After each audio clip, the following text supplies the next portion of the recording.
Hi అండి అందరికీ. ఈరోజు మనం తెలుగు మెథడాలజీ నేర్చుకుందాం. ఫస్ట్ బిట్, భాష అను పదం ఏ ధాతువు నుండి పుట్టినది? ఫస్ట్ ఆప్షన్ భాష్. సెకండ్ బిట్, బుద్ధిజీవుల అనుభవాల అభివ్యక్తే భాష అని చెప్పినది ఎవరు? ఎవరండి? హిజ్లర్. పలు భాషా అలవాట్లతో కూడిన సంక్లిష్ట వ్యవస్థ భాష అని చెప్పినది ఎవరు? హాకెట్. మనసులోని భావ పరంపరను ఏ పదాలు ఏ వాక్యాలు ఎదుటివారికి అందిస్తాయో ఆ పదాలు ఆ వాక్యాలే భాష అన్నది ఎవరు? ఎవరండి? రామచంద్ర వర్మ. మానవులు తమ అభిప్రాయాలను ఎదుటివారితో తెలుపుతూ పరస్పరం సహకరించుకోవడానికి తోడ్పడే మౌఖిక ధ్వనుల స్వతంత్ర వ్యవస్థయే భాష అని చెప్పినది ఎవరు? ఎవరండి? Simon Potter. నెక్స్ట్ బిట్, భాష దేని నుండి ఉత్పన్నమవుతుంది? భాష దేని నుండి ఉత్పన్నమవుతుంది? చెప్పండి. పైవన్నీ కూడా సంకేతాలు, అస్పష్టతలు, అనుకరణలు. నెక్స్ట్ బిట్, మానవ భాషకు ఉన్న లక్షణాలు ఎన్ని? మానవ భాషకు ఉండే లక్షణాలు ఎన్ని? ఎన్నండి? 7. నెక్స్ట్ వన్, సాహిత్య రూపంలో ఉపయోగపడే ప్రయోజనం ఏది? సాహిత్య రూపంలో ఉపయోగపడే ప్రయోజనం చెప్పండి. ఎలా ఉంటుందండి? సాహిత్య రూపంలో ఉపయోగపడే ప్రయోజనం శాశ్వతంగా ఉంటుంది. నెక్స్ట్ వన్, భాషా ప్రయోజనం. భాషా ప్రయోజనం చెప్పండి.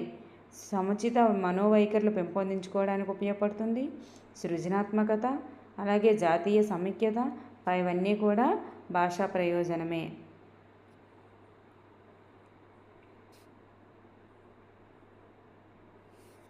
నెక్స్ట్ బిట్, ఒక అచ్చు ఖచ్చితంగా కలిగి ఉండేదాన్ని ఏమంటారు? కనీసం ఒక అచ్చు లేకపోతే దాన్ని ఆ పేరుతో పిలవలేం. పదం అంటారా? పదం అంటే 2-3 అచ్చులు ఉండాలి మినిమం. వాక్యంలో ఎక్కువ ఉండాలి, కావ్యంలో ఇంకా ఎక్కువ ఉండాలి. సో అక్కడ ఆప్షన్ ఏంటంటే అక్షరం. ఒక అక్షరంలో తప్పనిసరిగా అచ్చు అనేది ఉండాలి. నెక్స్ట్ వన్, నిత్య వ్యవహారంలో ఉపయోగపడే భాషా ప్రయోజనం. నిత్య వ్యవహారంలో ఉపయోగపడే భాషా ప్రయోజనం ఎలా ఉంటుందండి? తాత్కాలికం. నెక్స్ట్ బిట్, శబ్దానికి అర్థానికి ఉండే సంబంధం ఎలా ఉంటుంది? శబ్దానికి అర్థానికి ఉండే సంబంధం కృత్రిమంగా ఉంటుంది. నెక్స్ట్ బిట్, బల్ల అనే మాటల్లో ధ్వనులు ఎన్ని? బల్ల అనే మాటల్లో ఎన్ని ధ్వనులు ఉన్నాయి? ఎన్నండి? 5. నెక్స్ట్ వన్, ముఖ కుహరంలో కరణం తాకే ప్రదేశాన్ని లేదా గరిష్ట సంకుచిత అవకాశాన్ని ఏర్పాటు చేసే ప్రదేశం ఏది? చెప్పండి. స్థానం. నెక్స్ట్ బిట్, కదలిక లేని అవయవాలు. కదలిక లేని అవయవాలు ఏమిటి? కదలిక ఉండదు, వాటిని ఏమంటారు చెప్పండి? స్థానాలు. కదలిక ఉండని వాటిని స్థానాలు అంటారు. స్థానం అంటే ఏంటి? వాటిని స్థానం అంటాము చెప్పండి. కదలని ఏంటేంటి? దంతమూలం కదులుతుందా? కదలదు. మృదు తాలువు కదలదు. కఠిన తాలువు కదలదు. సో ఇవన్నీ కూడా స్థానాలే అవుతాయి. నెక్స్ట్ బిట్, స్థానం వైపు పయనించి వాయు ప్రవాహాన్ని ఆపి వదలడం కానీ లేదా స్థానం దగ్గర సంకుచిత అవకాశాన్ని ఏర్పాటు చేయడం కానీ చేసేదాన్ని ఏమంటారు? ఏమంటారు చెప్పండి? కరణం అంటారు. నెక్స్ట్ బిట్, కదలిక ఉన్న అవయవాలను ఏమంటారు? కదిలే అవయవాలను ఏమంటారండి? కదలిక ఉన్న అవయవాలని చెప్పండి. కదలిక లేని వాటిని ఏమంటారు? స్థానాలు అంటారు. కదలిక ఉండే వాటిని ఏమంటారు? కరణాలు అంటారు. కదలిక ఉండే వాటిని కరణాలు అంటారు. Next bit. కరణం అనగా, కరణం అని ఏంటంటే అంటారు అంటే కదిలే వాటిని ఏంటేంటి కదులుతాయి చెప్పండి. నాలుక కదులుతుంది, లంబిక కదులుతుంది, నెక్స్ట్ క్రింది పది కూడా కదులుతుంది. సో పైవన్నీ కూడా కరణాలే అవుతాయి. నెక్స్ట్ పై ముఖకుహరంలో ఉండే పైపాట్లన్నీ కూడా కరణాలు, క్రిందివన్నీ కూడా స్థానాలని చెప్పుకుంటాం కదండి. మానవ శరీర శాస్త్ర సంబంధమైన భాష నిర్వచనాన్ని ఇచ్చింది ఎవరు?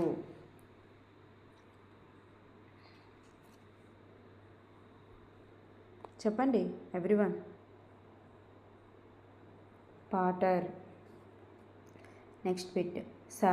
సహజాతంగా పుట్టుకతో వచ్చేవి ఏవి? పుట్టుకతో వచ్చేవి సహజాతంగా ఏవి? గుణం వస్తుంది, కామం వస్తుంది, క్రోధం వస్తుంది కాబట్టి పైవన్నీ. Next bit. The theory of acquisition అని చెప్పింది ఎవరు?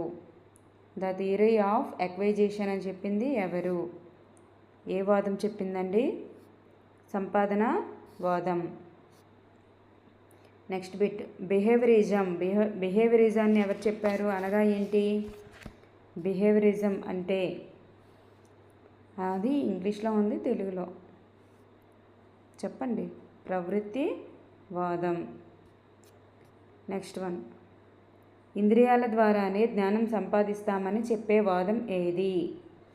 ఇంద్రియాల ద్వారానే జ్ఞానం సంపాదిస్తామని చెప్పే వాదం ఏంటి? సంపాదన వాదం. Next bit.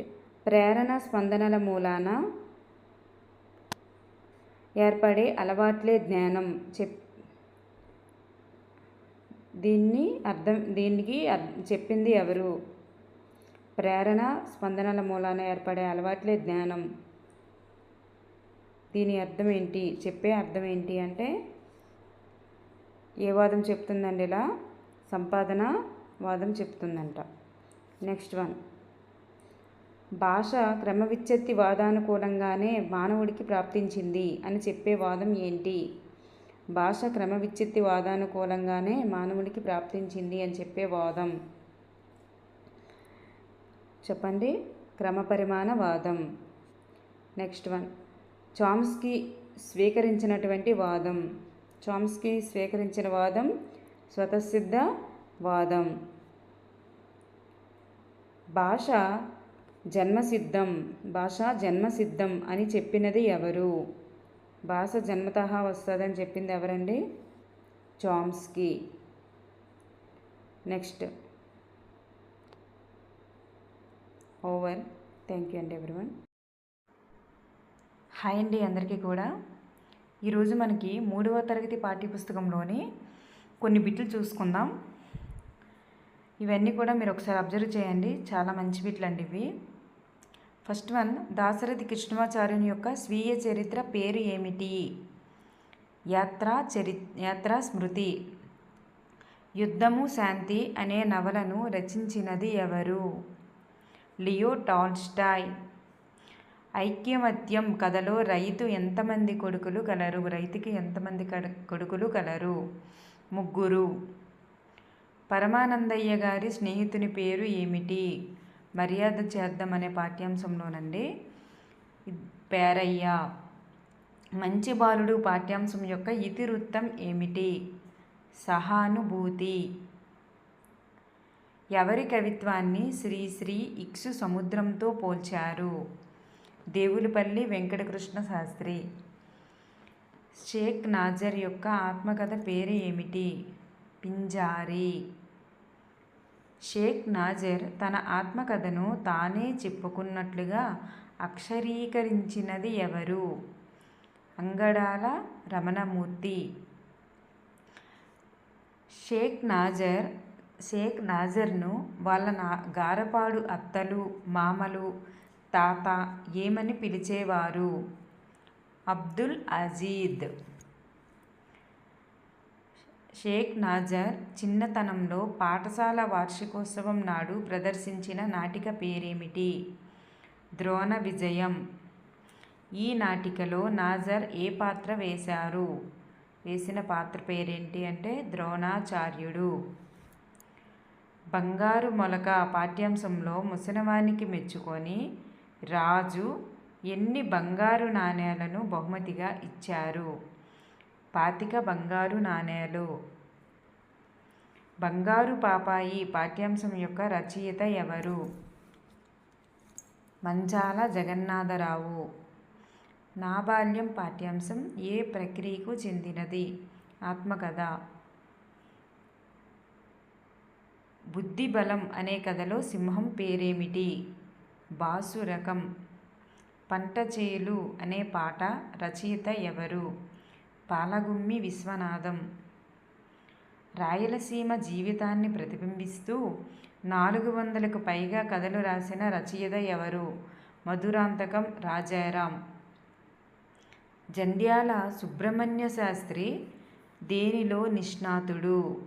అవధానంలో నిష్ణాతుడు. ఆయన సహస్రావధాని. మా ఊరి ఏరు పాఠ్యాంశం యొక్క ఇతివృత్తం ఏమిటి? ప్రకృతి వర్ణన. నూతిలో గొంతుకలు రచన ఎవరిది? ఆలూరి బైరాగి. అనంతం అనేది ఎవరి స్వీయ రచన? శ్రీశ్రీ. పొడుపు విడుపు పాఠ్యాంశం యొక్క రచయిత ఎవరు? చింతా దీక్షితులు. గిరిజనుల గురించి, సంచార జాతుల గురించి తెలుగులో కథలు రాసినటువంటి రచయిత ఎవరు?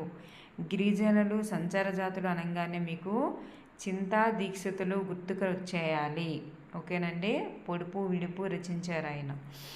నెక్స్ట్ నండూరి రామ్మోహనరావు గారి యొక్క బాలగేయం, బాలగేయ సంపుటం, బాలగేయాల యొక్క సంపుటం పేరు ఏమిటి?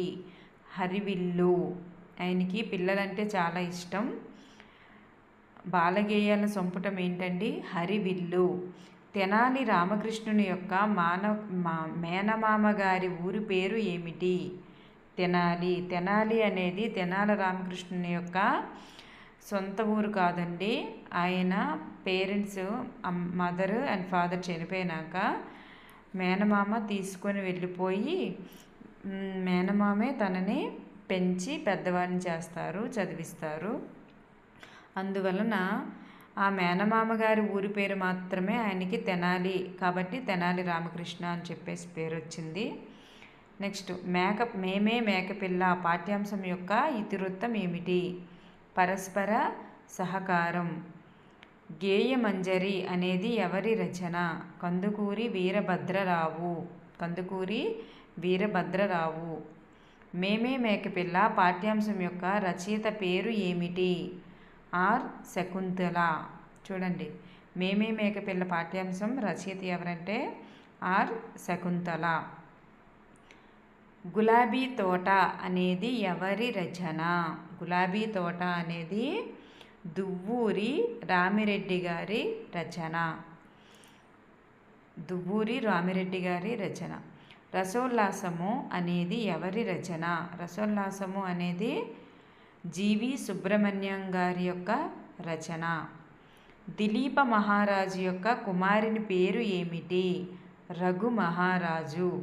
దిలీప మహారాజుకి చాలా రోజులు పిల్లలు ఉండరండి, సంతానం ఉండదు. తర్వాత ఆయనకి ఒక గురువుగారు చెప్పిన దాని ప్రకారం తన ఒక యాగం చేసినాక ఆయనకి రఘు మహారాజు జన్మిస్తారు. ఒక గోవుని పెంచమని ఇలా చెప్తారనమాట. అప్పుడు ఆ కథలో మనకి పాఠ్యపుస్తకంలో ఉంది. అప్పుడు కొన్నాళ్ళ తర్వాత దిలీప మహారాజు యొక్క భార్య పేరు సుదక్షిణాదేవి.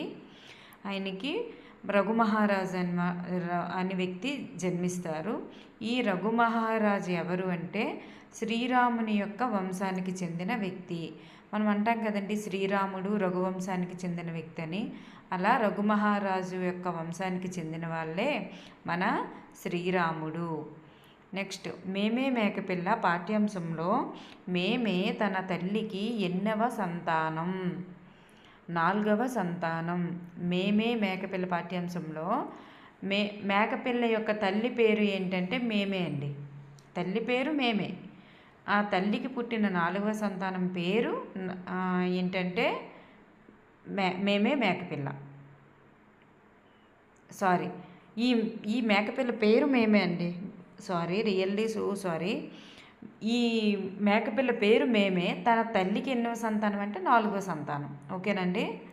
నెక్స్ట్ దిలీపిని యొక్క కథ పాఠ్యాంశంలోని దిలీపిని కథ అని ఉంది కదండి మనకి. ఇప్పుడు చెప్పుకున్నాం దిలీపిని కథ. సుదక్షిణాదేవి వీళ్ళ భార్య రఘువంశానికి చెందిన పుడతారు రఘుమహారాజు అని చెప్పేసి గట.